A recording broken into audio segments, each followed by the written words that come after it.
What's up, friends? Welcome back to my channel. I hope you all are doing well. In today's video, I have an exciting new release to review for you guys. These are the newest eyeshadow palettes from Guerlain. I was able to snag one of these new palettes in the shade Majestic Rose. So if you guys want to see swatches, a review, thoughts on the formula, and of course, tons of comparisons, then keep watching. And if you are new to my channel, welcome. My name is Sophia, and this is my channel where we talk about all things beauty and luxury. I upload content every single week reviewing all of the newest luxury beauty releases on the market. So if you want to see a little bit more luxury and a little bit more beauty in your timeline, then definitely hit that subscribe button to join our community and hit the notification bell to hear about every time I upload a new video. Don't forget to give this video a big thumbs up, guys. It definitely helps me out. And without further ado, let's talk about these eyeshadows. All right, friends, let's get into it. These are the newest eyeshadows from Guerlain. You guys know I'm a huge fan of Guerlain makeup, but as you also probably know, they haven't really been launching a ton of color cosmetics over the past couple of years. Yes, they have the terracotta bronzer and they have the lipsticks, but I feel like it's mostly been limited to that. We haven't really seen a lot of eyeshadows from Guerlain as of late. However, Guerlain does have a new creative director. Her name is Violette. I'll put a picture up here so you guys can see.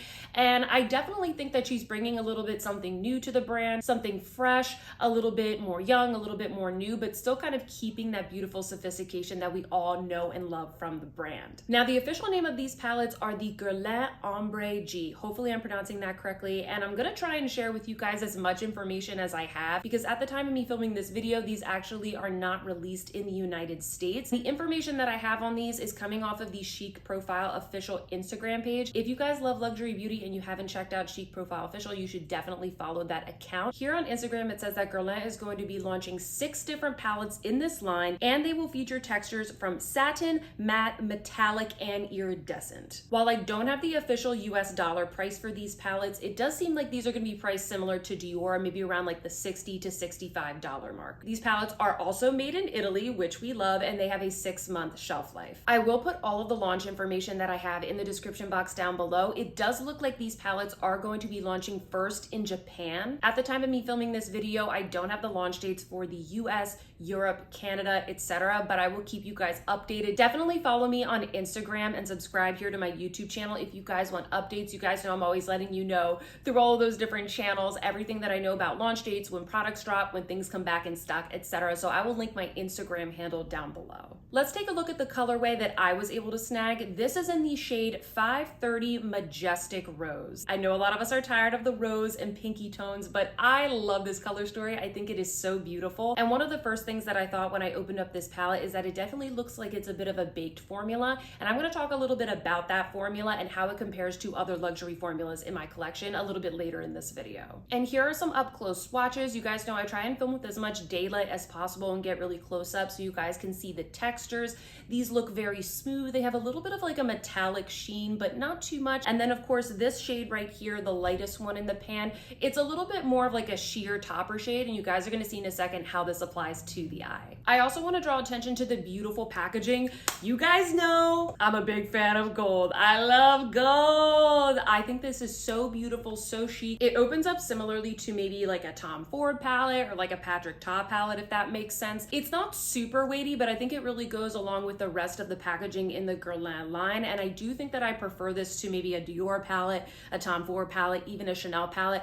I just like the shiny feel to it. I think it looks really classy, really pretty. Does it get my fingerprints all over it? Absolutely it does, but such is life. Lastly, I just want to mention it does come in this little velvet pouch. It feels very substantial. In fact, probably is one of the nicer like little pouches that come with eyeshadow palettes that I've seen in a while. All right, friends, now let's get into a quick demo. I'm going to be showing you guys how I got this look. I am wearing these eyeshadows on my eyes right now. So let's get into that. The first thing that I did was dip into this soft brown, and I just kind of blended that out into the crease. This is such a lovely tone of brown. I know that it seems a little bit boring because it's just kind of your regular mid-tone brown, but this really just has a beautiful soft effect into the crease. I felt like it blended very, very well. And one of the first things that I noticed with these shadows as well is that there is no kick up in the pan, very similar to other baked formulas.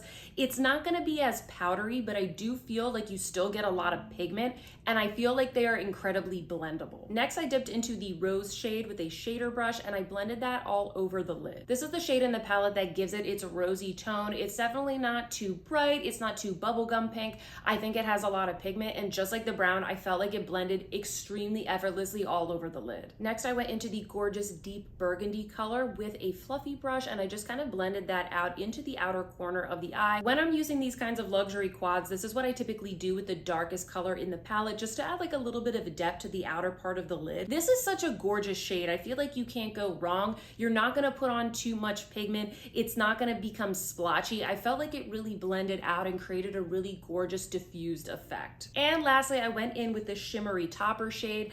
I would say this has a mixture of gold and light pink glitter. It is glittery, but I didn't get any fallout with this shade. I just kind of tapped it into the center of the eye with the finger. While this shade doesn't swatch very well, I think when you actually put it on your eye, it makes a lot of sense and it looks really beautiful. It's definitely there. I really like a topper shade. This is kind of how I like to finish a lot of my eye looks, especially because the rest of the shades in the palette don't have any glitter in them. They're kind of a soft, sort of satiny, sheeny kind of formula. Again, it's like that big gelée formula. So I personally really appreciate that topper shade. I feel like it adds a little bit of brightness to the eye. It really opens up the look, especially because the rest of the colors in this palette are a little bit more like medium to deep in tone. I then popped on 2 coats of the Chantecaille mascara, and this is the final look. What do you guys think? I love these tones. I think it looks beautiful. This looks very kind of Renaissance painting to me, especially because not only do you have like the soft pinks,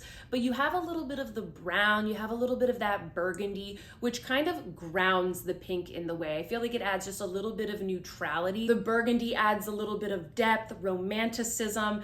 I really like it. I like these tones. I know it's not a groundbreaking color story, but I really like the way that this look came out. Now I will share more of my final thoughts, but before we get to that, I do want to show you guys some comparisons with some other luxury formulas in my eyeshadow collection.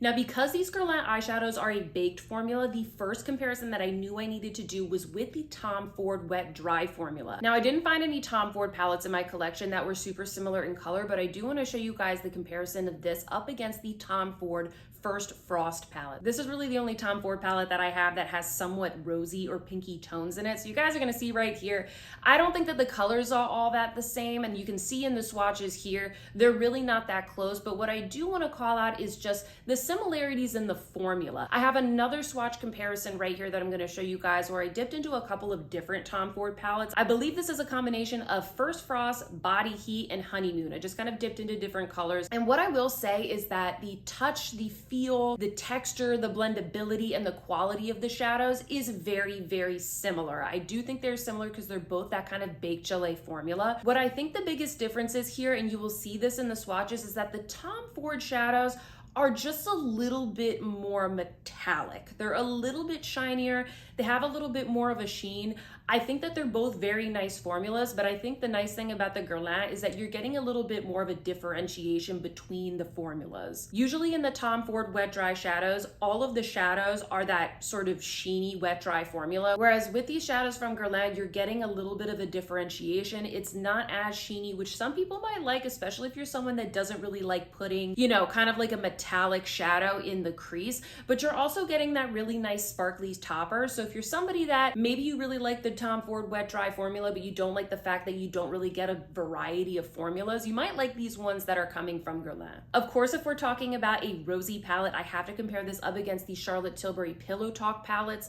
First up, you have the new Pillow Talk Dreams palette. I definitely don't think that these are that similar. In fact, I didn't even bother swatching these because I think that clearly the Pillow Talk Dreams palette is just a little bit more like nude in tone. I think that is Charlotte Tilbury's goal here, is that she's trying to create something that is very pinky but also very overtly neutral, whereas the one from Guerlain is just a little bit more rosy. You have that brown, you also have that burgundy color. I just feel like you end up with a very different look. Similarly with the original Pillow Talk palette, you guys can see here, it's just a lot more nude and it's also a lot lighter in tone. I don't think that you're really going to be getting a similar look here. I also feel like the formula is just very different. With Charlotte Tilbury, you're getting a matte that is very much a matte shadow. There's not going to be any sheen or shimmer in it, and then with the metallics, they're much more high shine. So I definitely think these are very different. If you have the Charlotte Tilbury palettes, I don't think they're going to be too similar. I don't think that there's any dupes here. Next, we're going to look at Dior. The first Dior comparison I want to show you guys is with the new velvet eyeshadow quint called Rosa Mutabilis. I recently reviewed this new velvet collection for you guys here on my channel, and what you're going to see right here with Rosa Mutabilis is that that to me, it's just a lot more pink. It's a lot more rosy, more overtly rose. I think you're getting very different looks between these. Once again, the fact that the Guerlain has that brown, I really think that it makes it a little bit more neutral, a little bit less I'm wearing pink eyeshadow, and in addition you have that burgundy shade, so I didn't really feel like these were too similar either. Next up we have the Dior Popeline Quad. This is a limited edition release that came out earlier this year in 2022, and this one to me, I always like to say this reminds me of cherry blossoms. It's very much like a spring kind of cherry blossom themed. I think that some of the colors in here are like a little bit similar, but overall Popeline is just a lot lighter in tone. It's a little bit more of that like floral or maybe a bubblegum pink. I don't really think they're that similar. They're both like pinky rosy palettes, but again, not really that similar. Now, commenting on the Dior formula in general, I definitely think that the one from Guerlain, because it is that big gelée formula,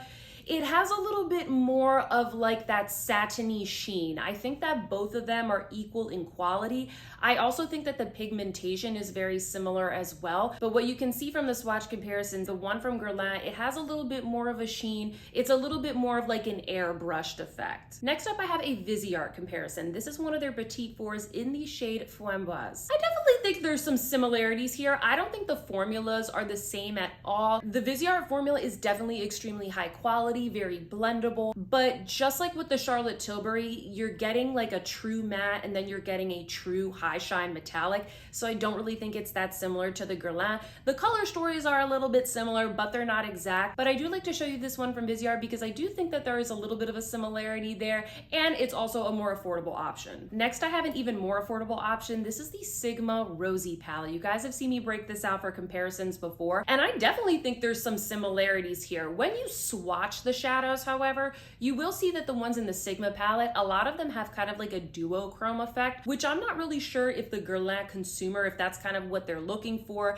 I think if you want something that's a little bit more affordable, but also decent quality, the Sigma Rosy palette is a really good option. The formula isn't exactly the same. You're not gonna get that same sort of airbrush satin look that you would get from the Guerlain, but I want to show it to you guys because I actually think that the color schemes are fairly similar. And lastly, I wanted to briefly comment about how these new eyeshadows from Guerlain compare against the Suqqu formula. A couple of people on Instagram said they were really curious to hear about this, especially because these shadows are going to be launched in Japan first, and Suqqu is a Japanese brand. Now, while I love Suqqu, I don't have that many eyeshadow palettes to compare against, but I am going to show you guys right here a comparison against one of their recent limited edition palettes that they launched as a part of their pre-summer collection. Now, obviously the color stories here are very different, but just to kind of comment on the formula in general, I think that if you put the glittery shades aside within the Suqqu palette and you're just looking purely at the metallic finish, I definitely think that you get a similar effect to the Guerlain. Now, I think the biggest difference here is that the Suqqu eyeshadows, they're not a baked formula. So you definitely get a little bit more kick up in the pan. Your brush ends up picking up a little bit more pigment. It's still a very luxurious formula, but I don't really think the formulas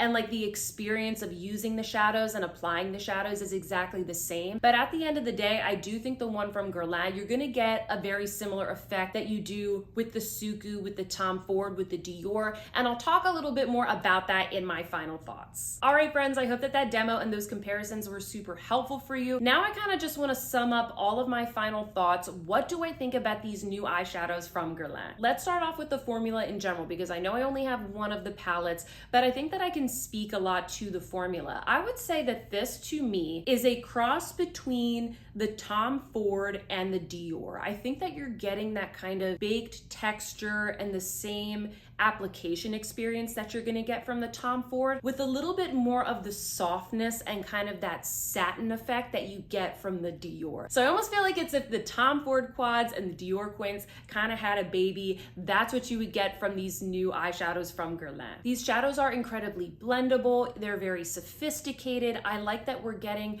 more than one texture in this palette. Once again, I really appreciate that topper shade. And personally, what I think is a little bit unique about these eyeshadows is that even though it is a baked formula, I didn't find that it was difficult to pick up the pigment. I even went in first to this brown shade with a squirrel hairbrush, which you guys know, it's very, very soft. I usually use that with more powdery formulas, but I had absolutely no problem picking this up with that kind of a brush. I feel like usually with these big formulas, I go in with more of like a goat hair brush, something that's a little bit more substantial, because I feel like I kind of need to dig into the shadow, but then once I get it onto my eye, it blends out really well. I feel like with these, they're just so effortless. They're really easy to pick up. They're really easy to blend.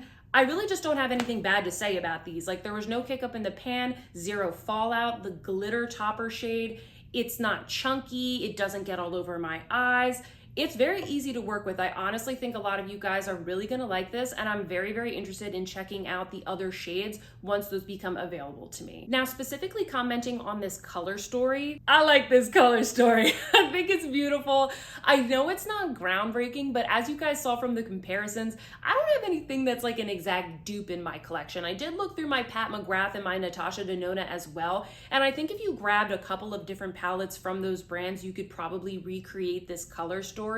I know, guys, once again, it's not groundbreaking, but it is stunning. As I mentioned before, I really like the combination of sort of these soft, beautiful, feminine pinks with these more kind of deeper neutral tones. You have the really beautiful soft brown. You have this gorgeous burgundy. I think this is such a sophisticated color story, and it looks like the other color stories from the promo photos are also going to be really nice. We have kind of like a bright peacock type of blue that's coming. We have like sort of like a smoky shade palette. There's some warm brown. So they're gonna have a variety here in this first release. So once again, I'm really interested in picking up more of these, and definitely comment down below and let me know if you guys are interested in a review of any of the other color stories once I am able to get my hands on them. All right, friends, and that's all I have to say about these new eyeshadows from Guerlain. I had a fantastic experience with this color story, Majestic Rose. But enough about what I think. Sound off in the comment section down below and let me know what you think. It seemed like you guys were super interested in this release when I asked you on Instagram. So I would love to know if you guys are thinking of picking any of these up. Which of the colors are you guys interested in? Which ones do you want me to review for you next? Sound off in the comments down below and let me know what you think. If you like this video, definitely give it a big thumbs up. It definitely helps me out. And if you have not subscribed already, please hit that subscribe button to join our community.